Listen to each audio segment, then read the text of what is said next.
Sometimes on Instagram, you may have posted some photos, and when you were posting that photo, you might have added music or you might not have.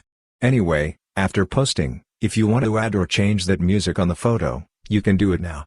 In this video, we'll show you how to change or add music in your Instagram photo after posting it. For this, first open the Instagram app, but you need to update your Instagram application because this is a new feature. Anyway, when you open the Instagram app, you'll see your profile photo. Tap on your profile photo. Once you do that, you'll see all your posts. From there, select the photo whose music you want to change. For example, I'm selecting this one. After that, tap the three dots at the top. When you tap them, you'll see the edit option. Tap on edit.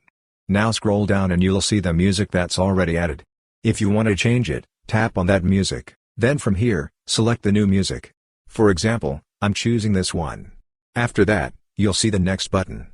Tap on next, and here you can select the part of the music you want. For example, I'm keeping it like this. Then tap the check mark.